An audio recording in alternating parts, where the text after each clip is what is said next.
Hi, it's Karen with Living Our Dream Homestead, where today we're going to be making banana bread. If you haven't yet subscribed to my channel, please click the button down below. Well, I don't know about you, I love banana bread. And I used to make a lot of it when I worked in daycare centers for the children, either if it was near a holiday or just, the end of the school year, etc. It was just a really good bread to make, and it was actually somewhat nutritious. It wasn't loaded with a whole bunch of ingredients that we don't need to have. So let's go ahead and get started. The first thing we need to do is we need to turn on our oven to 350 degrees.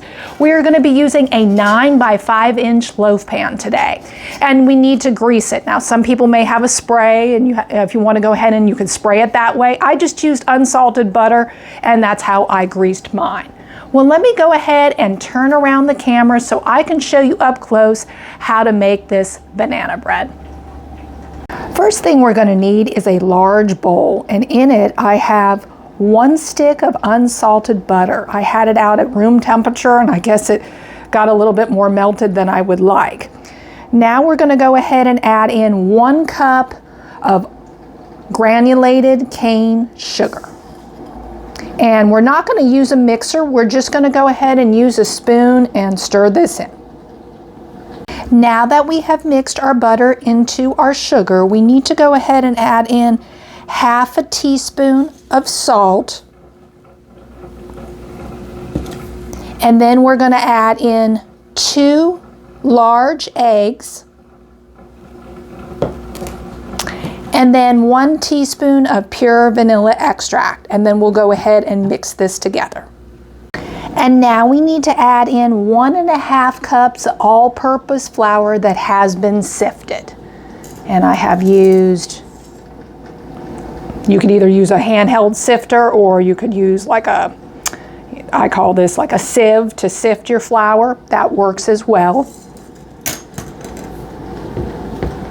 So here's the flour.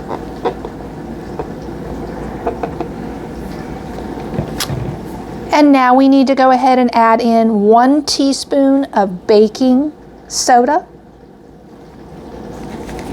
and 1 teaspoon of baking powder.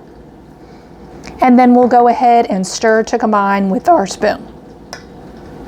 When stirring in your flour, make sure to stir around the outside of the dough here, so you can stir and incorporate all that flour rather than just stirring in the center as well. Now that we have stirred up all our flour, we need to go ahead and take 3 ripe bananas, kind of about like this ripeness. You can go again riper. This one's not as ripe, but that's about all I have, so I'm going to use this. We're going to go ahead and peel the bananas, and then we're going to go ahead and mash the bananas with a fork. Now that I have my bananas mashed up, we can go ahead and add it to our batter right here. You might want to go ahead and save the banana peels. You can use those underneath your rose bushes to encourage more blossoms, and you can also use it under your tomato plants and your pepper plants. You can either put it right under the base of the plant and then water your tomato or pepper plant, or you can go ahead and put it in the ground and then, water it as well. If I leave it on top of the ground, I usually have critters that steal them, but if I bury it, sometimes it has a better chance of making it. Or you can also take your banana peels and put them in a pitcher, put some water and let it sit for several days, and then you could throw away the banana peels, in your garden, etc., because they'll decompose, outside. You don't have to put them in your trash. And then you can use that water to water your garden, tomato plants and pepper plants, or your roses.